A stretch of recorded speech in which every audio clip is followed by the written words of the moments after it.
ನಮಸ್ಕಾರ ಎಲ್ಲರಿಗೂ. ನಮ್ಮ ಯೂಟ್ಯೂಬ್ ಚಾನಲ್ ಕಲಾತ್ಮಕ ಚಿತ್ರಣಕ್ಕೆ ನಿಮಗೆಲ್ಲರಿಗೂ ಸ್ವಾಗತ.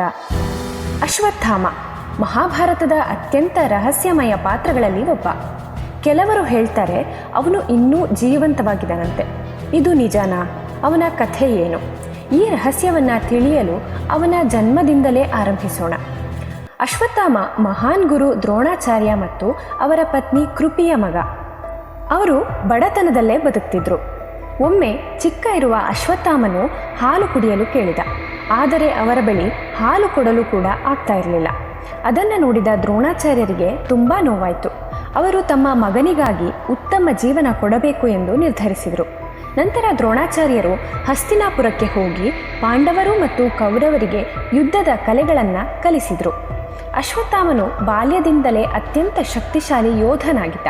ಅವನ ನೆತ್ತಿಯಲ್ಲಿ ಒಂದು ಮಣಿ ಇತ್ತು. ಅದು ಅವನಿಗೆ ಅಪಾರ ಶಕ್ತಿಯನ್ನು ನೀಡ್ತಿತ್ತು. ಅವನು ಕೌರವರ ಪಾಳೆಯದಲ್ಲಿ ಯುದ್ಧ ಮಾಡ್ತಿದ್ದ. ಕುರುಕ್ಷೇತ್ರ ಯುದ್ಧ ಶುರುವಾದಾಗ ಅಶ್ವತ್ಥಾಮನು ತನ್ನ ತಂದೆಯೊಂದಿಗೆ ಯುದ್ಧದಲ್ಲಿ ಭಾಗವಹಿಸಿದ. ಆದರೆ ಒಂದು ದಿನ ಯುದ್ಧದಲ್ಲಿ ದೊಡ್ಡ ತಿರುವು ಬಂತು. ಪಾಂಡವರು ದ್ರೋಣಾಚಾರ್ಯರನ್ನು ಸೋಲಿಸಲು ಒಂದು ತಂತ್ರವನ್ನು ಬಳಸಿದರು. ಭೀಮನು ಒಂದು ಆನೆಗೆ ಅಶ್ವತ್ಥಾಮ ಎಂದು ಹೆಸರಿಟ್ಟು ಅದನ್ನು ಕೊಂದನು.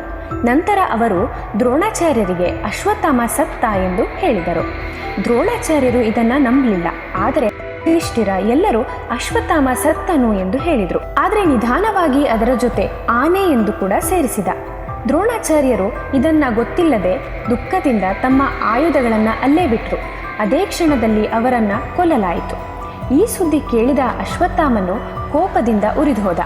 ಅವನ ಕೋಪಕ್ಕೆ ಮಿತಿಯೇ ಇರಲಿಲ್ಲ. ರಾತ್ರಿ ವೇಳೆ ಅವನು ಪಾಂಡವರ ಶಿಬಿರಕ್ಕೆ ನುಗ್ಗಿ ಅಲ್ಲಿ ಮಲಗಿದ್ದವರನ್ನು ಕೊಂದ. ಆದರೆ ಅವನು ಕೊಂದವರು ಪಾಂಡವರಾಗಿರಲಿಲ್ಲ.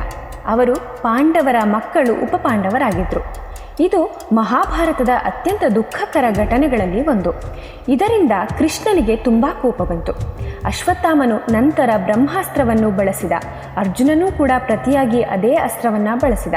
ಆದರೆ ಕೃಷ್ಣನು ಅದನ್ನು ತಡೆಯಲು ಹೇಳಿದ. ಅಶ್ವತ್ಥಾಮನು ತನ್ನ ಅಸ್ತ್ರವನ್ನು ಹಿಂತೆಗೆದುಕೊಳ್ಳಲು ಆಗದೆ ಅದನ್ನು ಅರ್ಜುನನ ಹೆಂಡತಿ ಉತ್ತರೆಯ ಗರ್ಭದತ್ತ ಹರಿಸಿದಾಗ ಅರ್ಜುನನು ತನ್ನ ಅಸ್ತ್ರದಿಂದ ಅದನ್ನು ತಡೆದು ಪಾಂಡವ ವಂಶವನ್ನು ಉಳಿಸಿದ. ಈ ಕೃತ್ಯದಿಂದ ಕೃಷ್ಣನು ಅಶ್ವತ್ಥಾಮನಿಗೆ ಶಾಪ ನೀಡಿದ. ನೀನು ಸಾವಿರಾರು ವರ್ಷಗಳ ಕಾಲ ಭೂಮಿಯಲ್ಲೇ ಅಲೆದಾಡಬೇಕು. ನಿನಗೆ ಶಾಂತಿಯೇ ಸಿಗುವುದಿಲ್ಲ. ನಿನ್ನ ಗಾಯಗಳು ಕೂಡ ಎಂದಿಗೂ ಗುಣವಾಗುವುದಿಲ್ಲ ಎಂದು ಶಾಪ ಕೊಟ್ಟ. ಅವನ ನೆತ್ತಿಯ ಮೇಲಿದ್ದ ಮಣಿಯನ್ನು ಕೂಡ ತೆಗೆದುಹಾಕಲಾಯಿತು. ಆ ದಿನದಿಂದ ಅಶ್ವತ್ಥಾಮನು ಶಾಪಗ್ರಸ್ತನಾಗಿ ಅಲೆದಾಡುತ್ತಿದ್ದಾನೆ ಎಂದು ಹೇಳುತ್ತಾರೆ. ಕೆಲವರು ಇಂದಿಗೂ ಅವನು ಜೀವಂತವಾಗಿದ್ದಾನೆ ಎಂದು ನಂಬುತ್ತಾರೆ. ಈ ಕತೆ ನಮಗೆ ಒಂದು ಪಾಠ ಹೇಳುತ್ತೆ. ಕೋಪದಲ್ಲಿ ತೆಗೆದುಕೊಂಡ ನಿರ್ಧಾರ ಜೀವನವನ್ನು ಸಂಪೂರ್ಣವಾಗಿ ನಾಶ ಮಾಡಬಹುದು ಅಂತ. ಅಶ್ವತ್ಥಾಮನು ಶಕ್ತಿಶಾಲಿ ಯೋಧನಾಗಿದ್ದರೂ ಒಂದು ತಪ್ಪಿನಿಂದ ತನ್ನ ಜೀವನವನ್ನೇ ಕಳೆದುಕೊಂಡ. ಇದೇ ಅಶ್ವತ್ಥಾಮನ ಕಥೆ. ಮುಂದಿನ ವಿಡಿಯೋದಲ್ಲಿ ಇನ್ನೂ ಹಲವು ಉಪಯುಕ್ತ ಮಾಹಿತಿಯೊಂದಿಗೆ ನಿಮ್ಮ ಮುಂದೆ ಬರುತ್ತೇವೆ. ಅಲ್ಲಿಯವರೆಗೂ ನೀವಿನ್ನೂ ನಮ್ಮ ಚಾನಲ್ನ ಸಬ್ಸ್ಕ್ರೈಬ್ ಮಾಡಿಲ್ಲ ಅಂದರೆ ಈ ಕೂಡಲೇ ಸಬ್ಸ್ಕ್ರೈಬ್ ಮಾಡಿ ಹಾಗೂ ಹೆಚ್ಚು ಜನರಿಗೆ ಶೇರ್ ಮಾಡಿ. ಧನ್ಯವಾದಗಳು.